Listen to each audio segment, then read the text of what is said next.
tema que voy a hablar es un tema de actualidad. Creo que la Biblia es el libro más actual que existe sobre la faz de la tierra. Cada vez que usted prende la televisión y usted comienza a escuchar las noticias, usted lo tira contra la palabra del Señor y todo lo que dice la Biblia se está cumpliendo al pie de la letra. El tema que yo quiero compartir contigo lo he titulado Regresando al primer amor. Y para eso yo tomé un versículo bíblico que es muy actual. En Mateo capítulo 24, en el versículo 12. Mateo 24, 12 dice, y por haberse multiplicado la maldad. Yo oigo pastores que dicen, y por haberse aumentado la maldad. Aquí no dice que se aumentó, aquí dice que se multiplicó. Una cosa es que se aumenta y otra cosa es que se multiplica. Dice, y por haberse multiplicado la maldad, el amor de muchos se enfriará. ¿El amor de cuánto? Y lo más importante que nosotros tenemos que entender de esta palabra es que aquí no se le está hablando al mundo. Aquí se le está hablando a la iglesia del Señor. Aquí se le está hablando a los redimidos. Esto surge cuando Jesús sale del templo. Sus discípulos comienzan a mostrarle los edificios del templo. Y Jesús le dice, de cierto os digo que no quedará piedra sobre piedra de ese templo que no sea derribada. Después va caminando con sus discípulos y va para el monte de los olivos.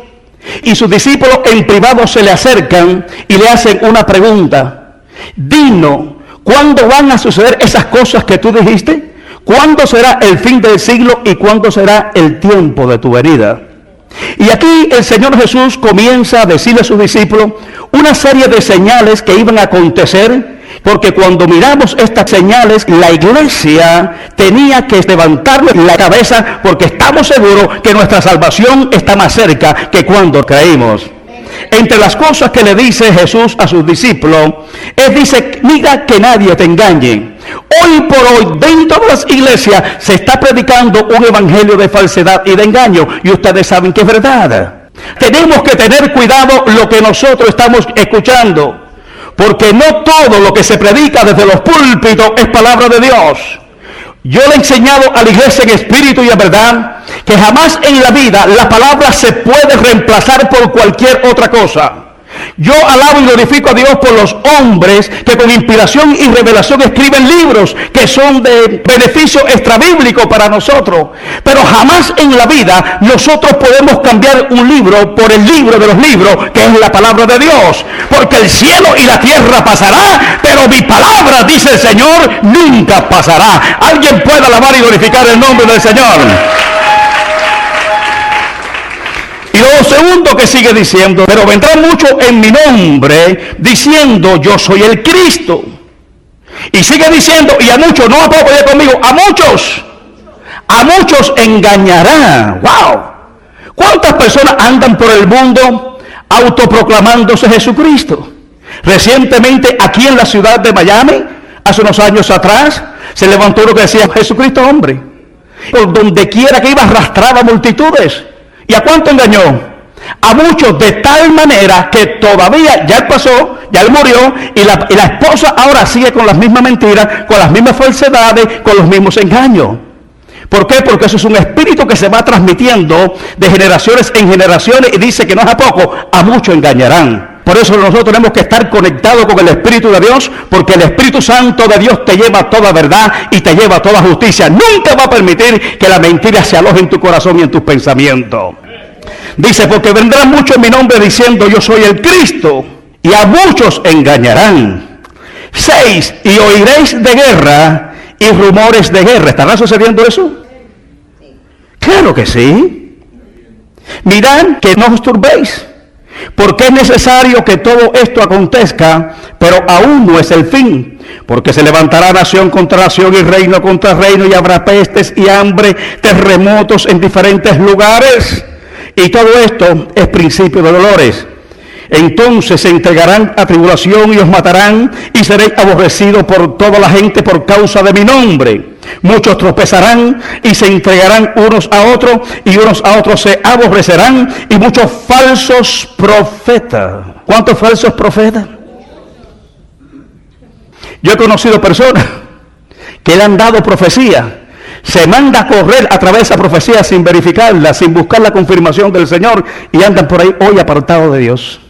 ¿Me escuchó? Le dice que una de las formas de nosotros poder comprobar si la persona es profeta o no es profeta, si es que lo que dice se cumple. Si lo que dice no se cumple, no habló por profecía, ni habló de parte de Dios, sino habló por presunción.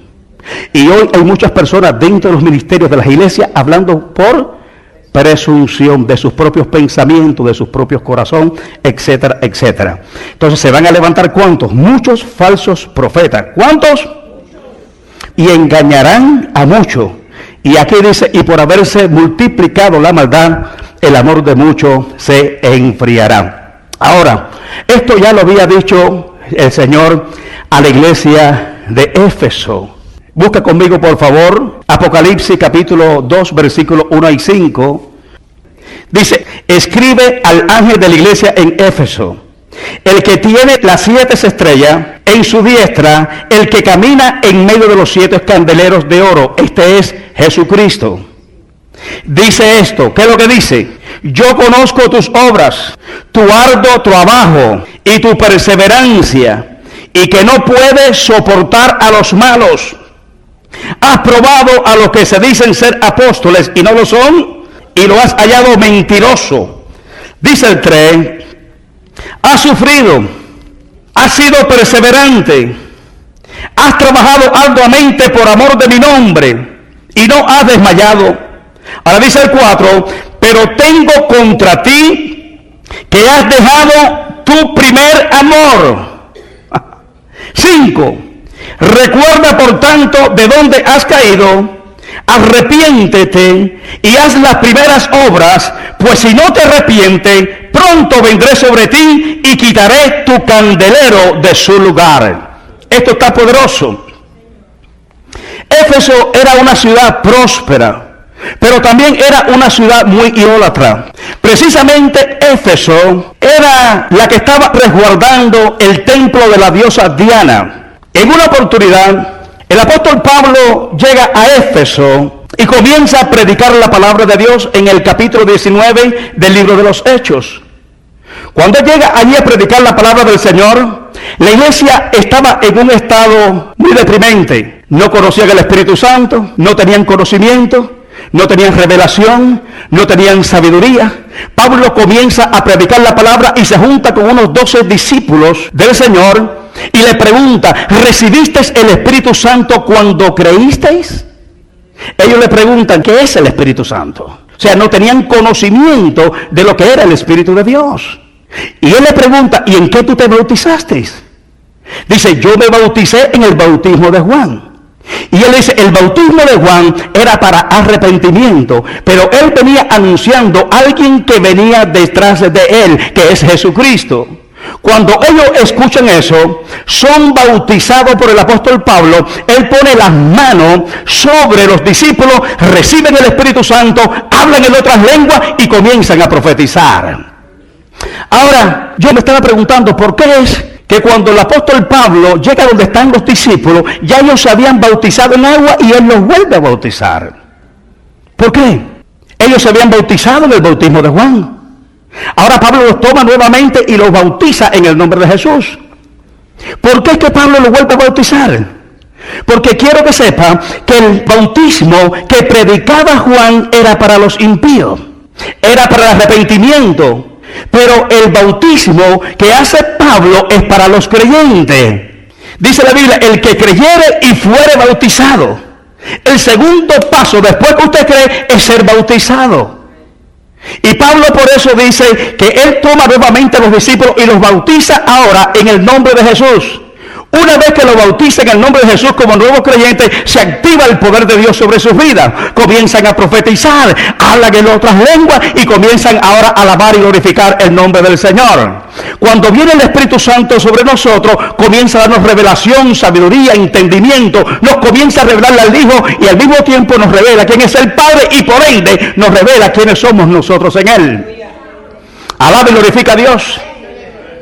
Entonces, Pablo comienza a predicar allí el Evangelio, estuvo como 2 meses, entras a la sinagoga, comienza a predicar el evangelio del reino, dice, y por las manos de Pablo Dios hacía milagros extraordinarios, de tal manera que la gente le traía los delantales de las personas que estaban enfermas, él oraba por ellos, se los ponían sobre los enfermos y los enfermos sanaban.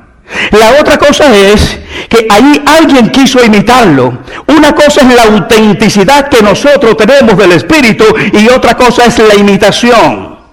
Vamos, diga, soy auténtico, soy original, no soy una fotocopia. Es allí donde estaban los 7 hijos de Seba, que ustedes saben qué fue lo que pasó. Trataron de imitar al Jesús que predicaba Pablo, pero no habían conocido ni tenían revelación de ese nombre.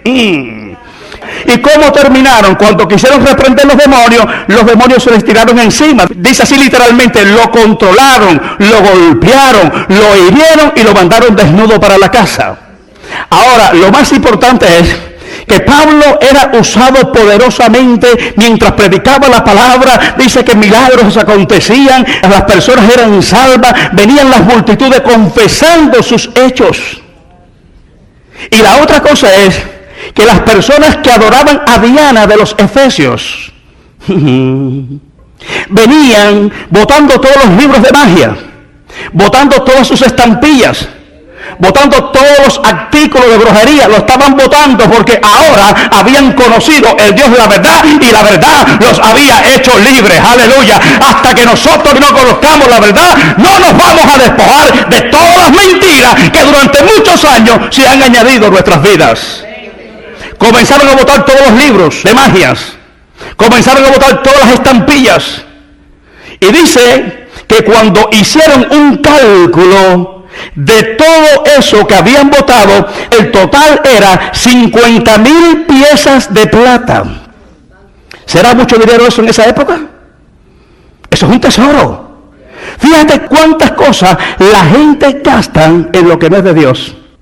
50,000 piezas de plata, dice ahí la palabra de Dios. Estoy en Hechos capítulo 19, versículo 19. Ahora, mire para acá. Comienzan a apartarse de la hechicería, de la brujería, y comienzan a botar sus estampillas de Diana. La gente comienza a quemar todo aquello. Y había un hombre que era platero, o sea, el que hacía las estampillas, que se llamaba Demetrio. Demetrio, cuando ve que el negocio se le va a pique, que no tiene mucha ganancia, que ya no está ganando lo mismo que ganaba antes, porque Pablo se metió en Éfeso y comenzó a predicar el evangelio. Dice que movió la simiente de la ciudad, la gente se convertía a Jesucristo, dejaban la idolatría y ahora le estaba afectando el negocio.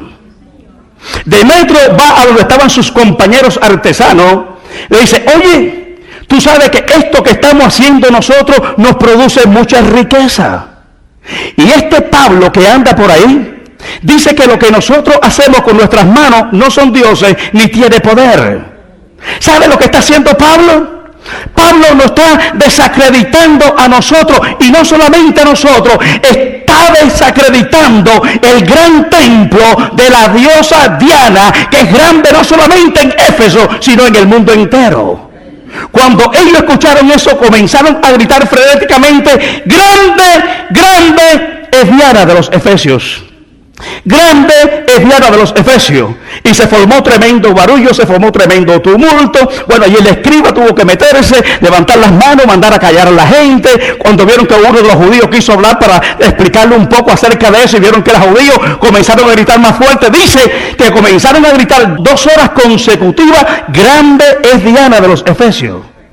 Fíjate qué comprometidos estaban con Diana. Qué comprometido, qué ligado, qué arraigado estaban en su idolatría. 2 horas consecutivas gritando, grande es Diana de los Efesios. Pero en esta mañana proclamamos que grande es Dios del universo. Grande es el Dios que nosotros adoramos. Grande es el Dios que nosotros proclamamos. Grande es el Dios de nuestra salvación. Grande es nuestro Padre Celestial. No conocemos otro semejante a Él. Aleluya. Alabamos y bendecimos el nombre del Señor.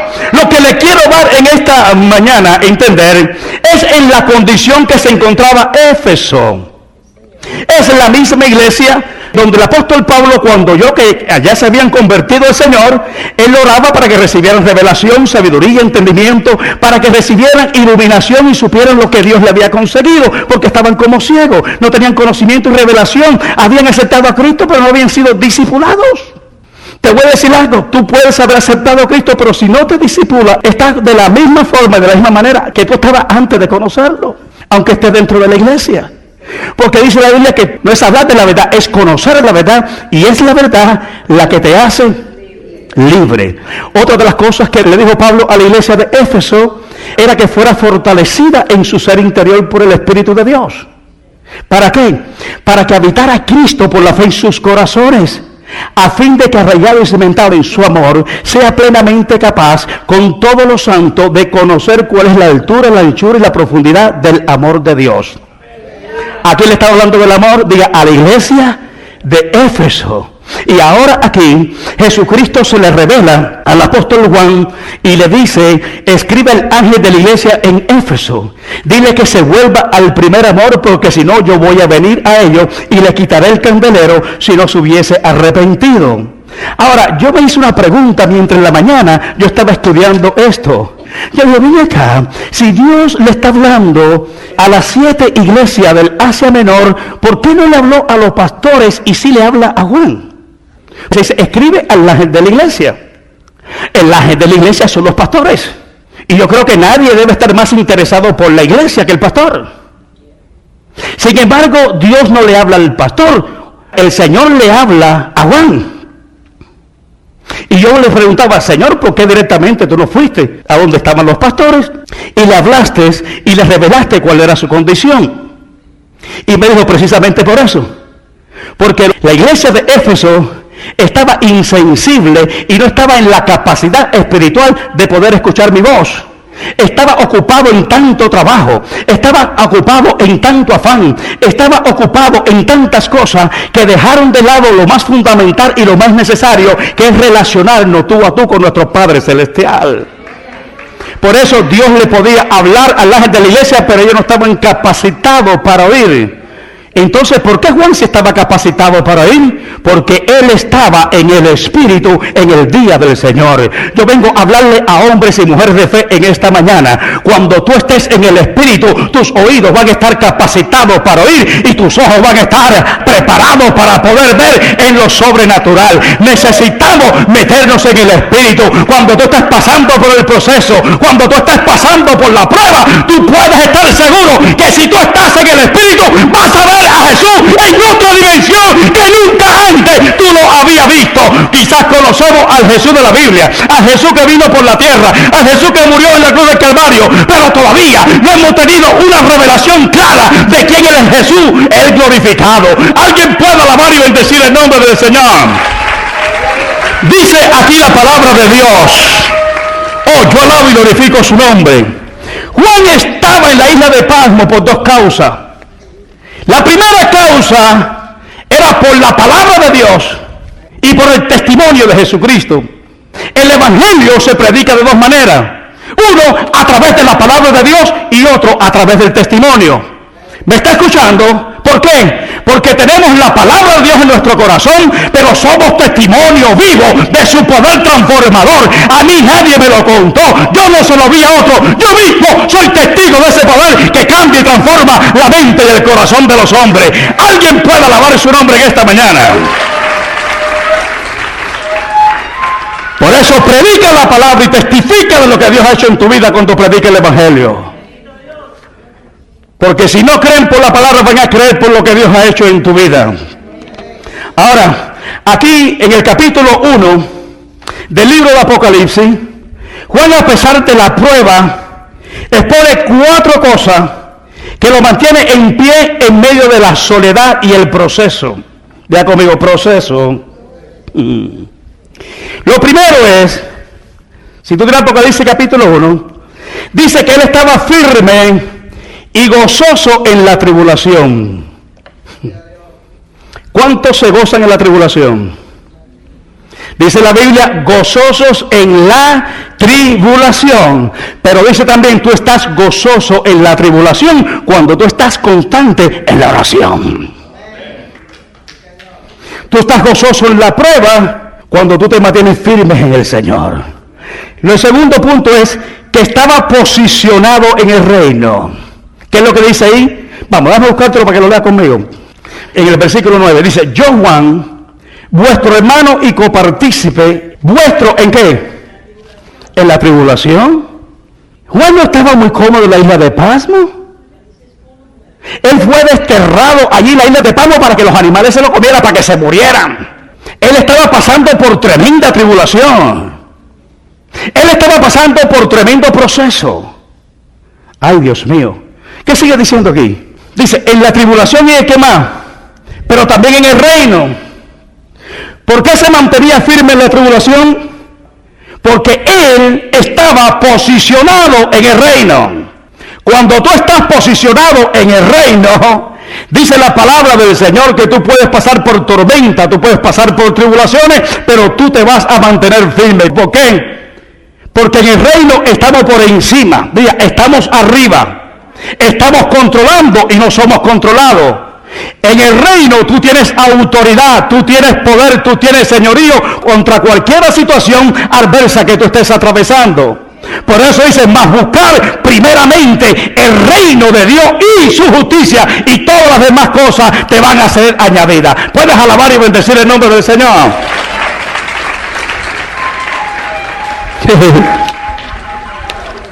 Y el reino se busca en todo tiempo, en todo momento, en todo evento de la vida. ¿Qué sigue diciendo aquí? Uno, en el reino y en qué más, y en la paciencia de Jesucristo. Dice la palabra de Dios que la paciencia y la prueba no nos avergüenza. Cuando tú confías en Dios y tú esperas en Dios, tú puedes estar seguro que los que esperan en Jehová no serán avergonzados. ¿Tú me estás escuchando en esta mañana? El problema es cuando tú te desesperas y quieres tomar tus propias decisiones ajeno e independiente de la voluntad de Dios. Y Dios te dice en esta mañana, sin mí nada tú puedes hacer. ¿Qué sigue diciendo? Uno, estaba firme y gozoso en medio del proceso. Dos, estaba posicionado en el reino. Tres, perseveraba en Jesucristo, tenía paciencia. Y cuatro, y todo esto lo aguantaba porque estaba en el Espíritu. Yo te voy a decir algo de esta mañana. Cuando tú estás pasando por la prueba, tiene dos opciones. Tú puedes ser víctima del proceso y echarte a morir y dejar que la prueba te trague. O dos, tú puedes utilizar el proceso para ver a Jesucristo manifestándose en tu vida en otra dimensión. Prepárate, te dice Dios en esta mañana. Porque si tú estás pasando por pruebas y dificultades, yo te aseguro que tú vas a ver a Dios en la dimensión que nunca antes tú los habías visto. ¿Te atreves a creer eso en esta mañana? Esto es para hombres y mujeres de fe. Estas son para personas que se mantienen firmes en medio de la tribulación, que no se mandan a correr, sino que la confrontan y la pasan y va al lado de los vencedores. Cuando Juan estaba en la isla de Pasmo, no estaba muy cómodo. Él estaba allí solo. La causa por la cual lo condenaron, lo juzgaron y lo desterraron a la isla de Pasmo era solamente por dos cosas. Uno, por predicar la palabra de Dios. Y dos, por testificar de Jesucristo. Y cuando tú haces lo correcto delante de los ojos de Dios, Dios es un Dios justo. Dios es un Dios de justicia. Él podía haberse tirado a morir en medio de la prueba. Él podía decir, pero si yo soy el apóstol Juan, yo era el que me recostaba en el pecho del maestro. Yo era el que estaba con él allí cuando él estaba en el monte de la transfiguración. Yo estaba allí cuando él convirtió el agua en vino, cuando él multiplicó los panes y los peces, cuando él caminó sobre las aguas. Yo soy testigo de Jesús y él sabe que yo lo amaba con todo mi corazón porque permitió que yo llegara a este lugar. La cosa no es por qué Dios permitió la prueba. La cosa es para qué Dios permitió la prueba. Esto no es porque digas para qué. Todo lo que pasa en tu vida y en mi vida tiene un para qué. ¿Me escuchó? Nunca pregunta por qué. Porque los por qué están de más. ¿Para qué, Señor? Allí estaba Juan y dice la palabra del Señor que él, en vez de amedrentarse, él, en vez de estar sufriendo, de estar llorando, de estar levantando el dedo acusador contra Dios, diciéndole: ¿por qué me desterraron? ¿Por qué me tiraron en una isla? Si yo prediqué tu palabra, fui fiel al evangelio, tú sabes que yo nunca te fallé, ¿por qué me has tirado aquí? Dice que él hizo todo lo contrario. En medio de la prueba se fortaleció. En medio de la prueba se metió con el Padre, y dice que él estaba en el Espíritu en el día que se manifestó el Señor. ¿Cuántos pueden alabar y bendecir el nombre de Jesús? Tú vas a escoger en tu vida cómo tú vas a pasar la prueba. Si la vas a pasar llorándote, lamentándote y quejándote y levantando el dedo contra Dios, o vas a levantar tus manos al cielo y te vas a fortalecer en Él y en el poder de su fuerza cada día. Vamos, cada tribulación y cada prueba es para ver la gloria de Dios manifestándose en tu vida, manifestándose en tu ministerio, manifestándose y activándose a través de tu fe. Él traía la presencia de Dios a ese lugar desierto. Estaba en el Espíritu. Y Dios anda buscando adoradores que le adoren en espíritu y en verdad. Tales adoradores es necesario que le adore, dice el Señor. Tú puedes hacer que la prueba te aniquile y te mate. O tú puedes levantarte por encima de la prueba y glorificar y exaltar el nombre del Señor al cual tú y yo pertenecemos. La prueba es para ver a Dios en otra dimensión. Él había caminado durante 3 años y medio con él. Predicaban la palabra, sanaban a los enfermos, veían el poder de Dios manifestándose. Él vio cuando allí estaba Lázaro en la tumba, ahí todo putrefacto. Después de 4 días, él le dijo: Lázaro, sal fuera. Y el que estaba muerto resucitó. Aleluya. Ahora, él conocía al Cristo físico, el que sanaba a los enfermos, el que limpiaba a los leprosos, el que convirtió el agua en vino. Cuando estaba allí en la isla de Patmos, cuando estaba desterrado por los hombres, allí se le apareció el Hijo de Dios en toda su dimensión y majestad. Alabado sea su nombre. Pero él no estaba allí llorando, él no estaba quejándose, él estaba alabando, él estaba adorando, él estaba en el Espíritu en el día del Señor. Y cuando tú estás en el Espíritu, tú tienes la capacidad espiritual para poder escuchar y tienes la capacidad sobrenatural para poder ver lo que tú no ves en el mundo natural. Alaba a Dios en esta hora. Dice que oyó detrás de él una voz que le decía: yo soy el Alfa, yo soy la Omega. Aleluya. ¿Sabe lo que significa Alfa y Omega? Es la primera letra y la última del alfabeto griego. Es como la A y la Z de nuestro abecedario. Él dice: yo soy la A y yo soy la Z. Yo soy el primero, yo soy el último. ¿Qué es lo que me quiere decir eso? Que con Cristo tú tienes que comenzar y con Cristo tú tienes que terminar, aunque esté pasando por la prueba, aunque esté en la isla de Patmos, aunque esté desterrado, aunque esté pasando por el fuego impetuoso. Mantente firme, porque el Señor nunca te va a fallar. Allí tiraron a Juan para deshacerse de él. Para muchos aquello no es el fin. Muchos están pensando que la prueba y la tribulación que tú estás pasando en este momento es el fin. Dios te dice: este no es el fin, este es el comienzo para dar mi manifestación de gloria sobre tu vida, sobre tu casa, sobre tu ministerio, como nunca antes tú lo has visto. Puedes alabar a Dios en esta hora. Te dice Dios: este no es el fin, este es el comienzo. Te botaron del trabajo, este no es el fin, este es el comienzo. Te dejó la novia, este no es el fin, este es el comienzo. Estás enfermo, Dios te dice: este no es el fin, este es el comienzo. Yo soy el principio y yo soy el fin. Alguien puede alabar su nombre. Conmigo comenzaste y conmigo va a terminar, te dice papá en esta hora. Oh, gloria a Dios. Ahora dice: yo estaba en el Espíritu del día del Señor. ¿Cuál es el día del Señor? Para muchos el día del Señor es el sábado. Otros dicen que el día del Señor es el domingo. Otros dicen que el día del Señor es el día que Él se manifieste y traiga juicio sobre la tierra. Pero cualquiera que sea el día, dijo Jesús a los fariseos y le dejó saber a sus discípulos, si es el sábado o es el domingo, yo soy el Señor del sábado. Yo soy el Señor que adora en el domingo.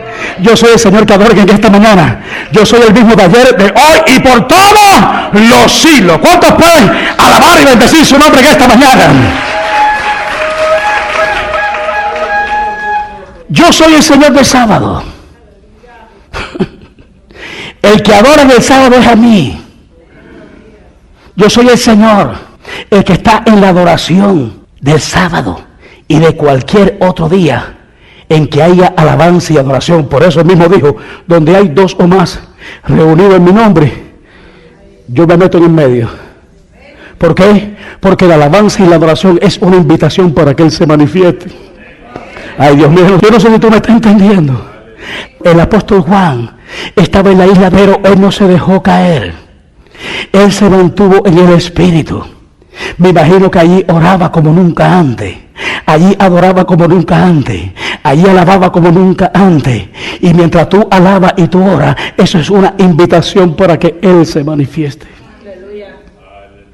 Oí una voz detrás de mí como de trompeta que decía, yo soy el alfa y yo soy la omega, el primero y el último. Fíjate que eso, el primero y el último, está en el capítulo 1 versículo 8, está en el capítulo 1 versículo 11 y está en el capítulo 1 versículo 17. Constantemente le está diciendo, oye, conmigo tú comienzas, conmigo tú terminas. Si se te olvidó, conmigo tú comienzas, conmigo tú terminas. Dice, y me volví para ver la voz que hablaba conmigo. Esa voz no era una voz cualquiera. Esa no era la voz del pastor Rolando Delgado. Esa no era la voz de tu esposa ni la de tu esposo. Esa era una voz como de trompeta. ¿Cuánto que ha escuchado alguna vez una trompeta? Pregúntale al pibe para que tú veas cómo suena la trompeta.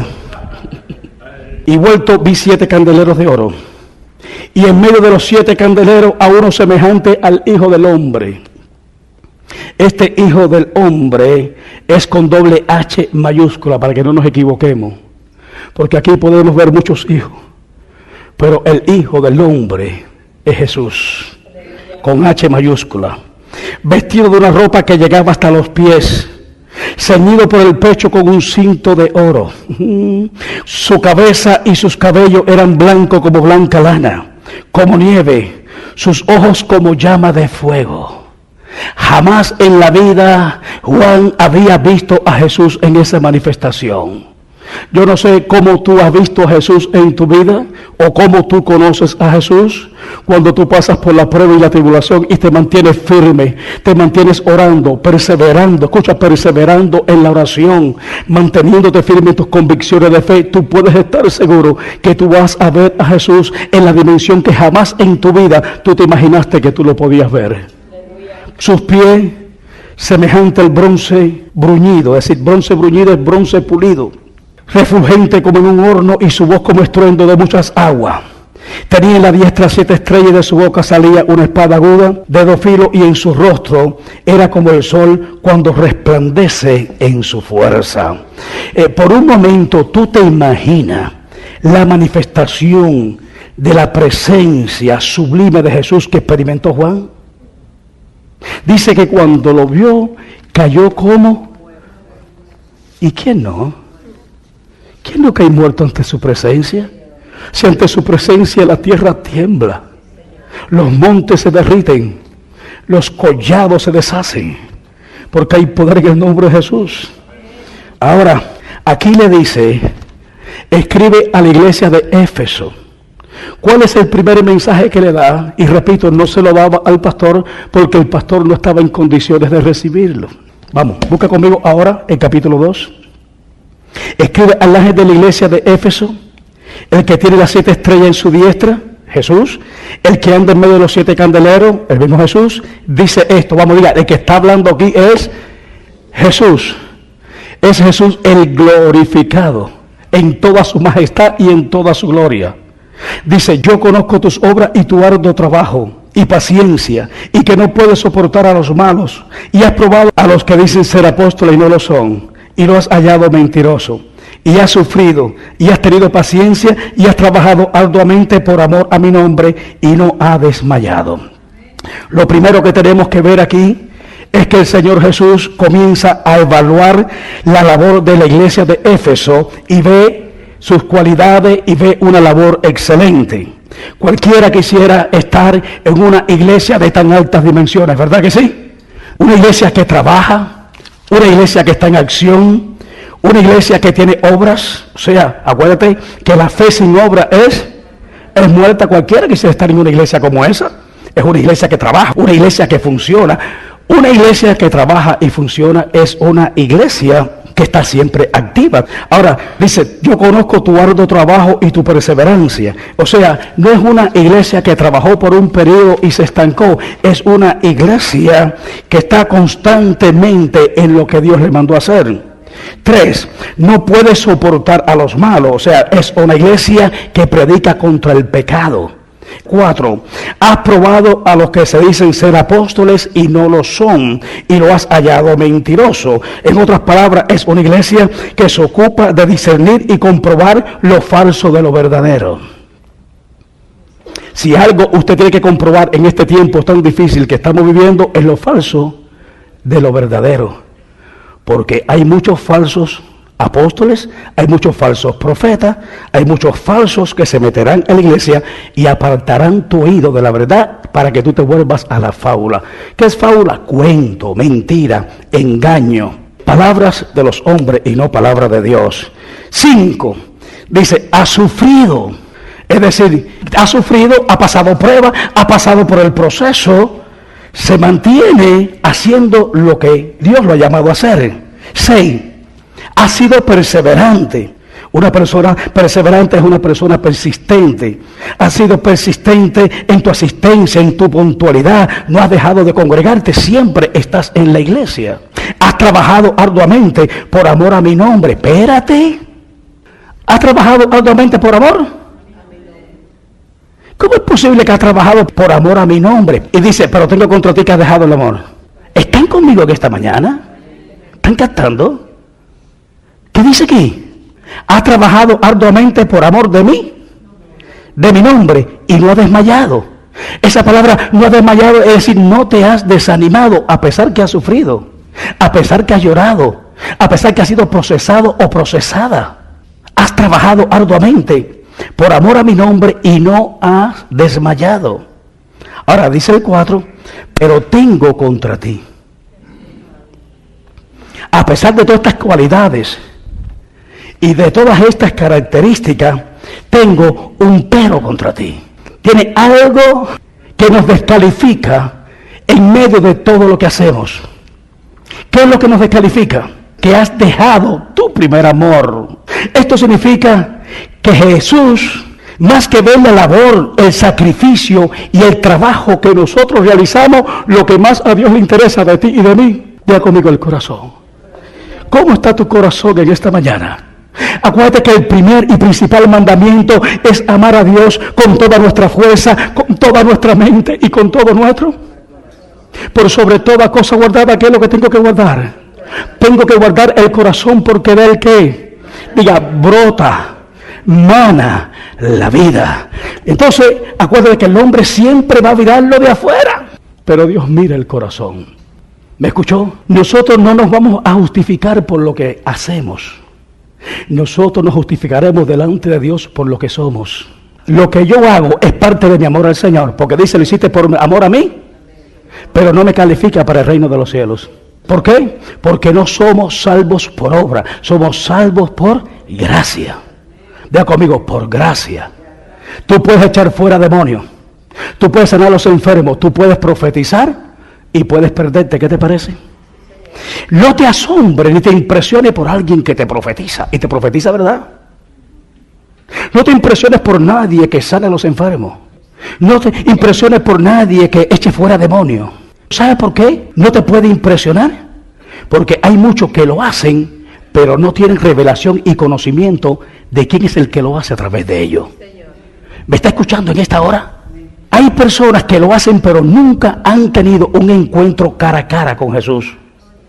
En aquel tiempo tú vas a decir, oye, yo eché fuera demonio, yo hice cosas grandes en tu nombre, y él le va a decir, apártate de mí, hacedor de maldad, que yo nunca te conocí. Mire para acá, los dones no me acreditan para entrar al cielo. Los dones que Dios me ha dado es para edificar a la iglesia. El ministerio que Dios me ha entregado es para perfeccionar a los santos para la obra del ministerio, hasta que todos lleguemos a la unidad de la fe y al conocimiento del Hijo de Dios. A un varón perfecto a la medida de la estatura de Jesucristo. ¿Para qué? Para que ya no sea un niño fluctuante que me dejo llevar por de aquí para allá por todo viento de doctrina. Me meto aquí porque veo acá que dio 4 gritos y dio 4 patadas sin fundamento bíblico. Digo amén, levanto las manos, me paro en la silla y hago una serie de piruetas sin saber qué es lo que estoy recibiendo de parte de Dios. Por eso necesitamos tener revelación, sabiduría, entendimiento para poder discernir en el mundo espiritual lo que pertenece a Dios y lo que no pertenece a Él. ¿Me escuchó? Entonces esto significa que lo que Dios más mira es tu corazón. Si la labor que yo hago para Dios es buena, pero si la hago sin amor, carece de significado. Hay obras que se hacen para ser vistos. Tu trabajo es para el Señor y no para los hombres. Cuando tú lo haces para Dios, la recompensa tú la recibes de Él. Cualquier cosa que yo trate para agradar a los hombres, entonces no la hice para Dios. Eso dijo el apóstol Pablo. Yo no estoy aquí para agradar a los hombres, porque el día que yo trate de agradar a los hombres con las cosas que yo hago, entonces dejé de ser ministro de Jesucristo. Cualquier cosa que yo haga sin amor, carece de significado. Busca conmigo, por favor, nos faltan unos minutos, pero quiero que te lleve esto para la casa. Porque hoy yo quiero que usted se haga un análisis a su interior y mírese qué tanto ama a Dios. Alguien dijo, cuando Dios es todo lo que tengo, Dios es todo lo que yo necesito. No necesito nada más que Él. Primera de Corintios, capítulo 1, versículo 13. Aquí habla de las preeminencias del amor. Cuando hablamos de preeminencia, estamos hablando de privilegio, de las ventajas del amor. Miren lo que dice aquí, por favor. Dice el apóstol Pablo, y voy rapidito porque el tiempo se me va. Dice, si yo hablares lenguas humanas y angélicas, dice, si yo fuera un tipo muy espiritual y no tengo amor, vengo a ser como metal que resuena y címbalo que retiñe. ¿Sabe lo que está diciendo? No sirvo para nada. 2, y si tuviese profecía, escucha, si yo fuera un profeta, ya no solamente tengo el don de lengua, si yo tuviera profecía, si yo tuviera entendimiento de los secretos del oculto de Dios, y yo entendiera todo eso, y toda la sabiduría del reino, y si tuviese toda la fe, escucha, toda la fe, de tal manera que trasladase los montes, y no tengo amor, ¿qué soy? No soy nada. ¿Qué sigue diciendo? Y si repartiese todos mis bienes para dar de comer a los pobres, y si entregase mi cuerpo para ser quemado y no tengo amor, dice, de nada me sirve. Wow. Y aquí sigue diciendo cómo es el amor. Aquí comienzan entonces las preeminencias del amor, las ventajas del amor, los privilegios del amor. Dice, el amor es sufrido, el amor es bueno, es benigno, el amor no tiene envidia. Escucha para acá, cuando tenemos amor en nuestros corazones y vemos un hermano prosperar, nosotros no le envidiamos, nosotros nos gozamos con los que se gozan, lloramos con los que lloran, y los que esté en nuestra capacidad ayudamos a los que tengamos que ayudar. Entonces tenemos que tener mucho cuidado, porque mire para acá, hay un concepto equívoco acerca del amor en la iglesia y del creyente. La persona se piensa que porque tú eres creyente y tú eres manso, tiene que ser menso. Por ejemplo, si una persona te dice a ti, oye, sácame un carro y pon tu crédito, y esa persona no paga el carro, entonces lo que hizo esa persona contigo fue aprovecharse de ti. Una cosa es cuando ayudamos a una persona y otra cosa es cuando la persona se aprovecha de nosotros. Si una persona lleva 20 años en este país, no tiene crédito y no puede comprar absolutamente nada, es porque es un malapaga. Entonces, lo que te quiero decir, que hay personas necesitadas, pero hay personas aprovechadas. Tú tienes que discernir entre una cosa y la otra y ayudar cuando tienes que ayudar y hacer las cosas correctamente cuando la tienes que hacer. ¿Tú me estás escuchando? Cuando tenga la oportunidad y la capacidad para hacerlo, hazlo. Cuando vea que se quieren aprovechar de ti, vamos, saca la espada y pon cada cosa en su lugar por la palabra de Dios. Y eso es justo. Dice la Biblia que nosotros debemos ser mansos como paloma, pero astutos como serpiente. Tú no te puedes dejar embaucar en tu casa. Tú no te puedes dejar embarcar con un crédito y con una responsabilidad que no es tuya. Eso es bíblico, lo dice el libro de Proverbios. No salga de fiador por nadie, porque te van a dejar en vergüenza. Perdóname si alguien te dio un crédito. Créame que si a ti alguien te dio un crédito, es pura casualidad, nadie me ha dicho nada. Pero si te cayó, paga lo que debe. Toma chocolate y paga lo que debe. No, es bíblico. Dice el libro de Romanos capítulo 13, todo lo que debe, págalo. Al que ahorra, ahorra, al que tributo. Oye, paga los taxes también.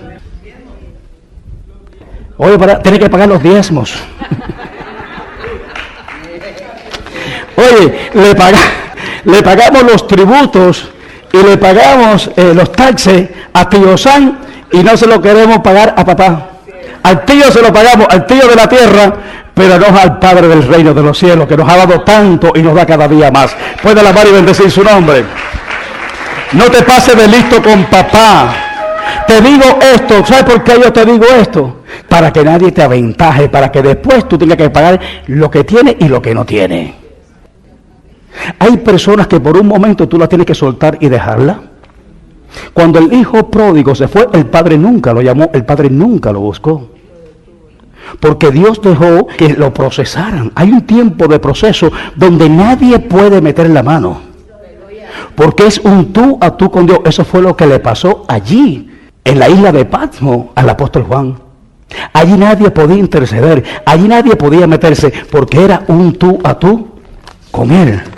Y yo estoy seguro que en algún momento de tu vida, de tu existencia, tú también vas a tener un tú a tú con Dios.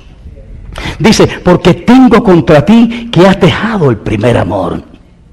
¿Qué es el primer amor? El primer amor no consiste en la primera mujer que tú tuvisteis, o el primer novio que tú tuviste. Esa fue tu primera experiencia sentimental.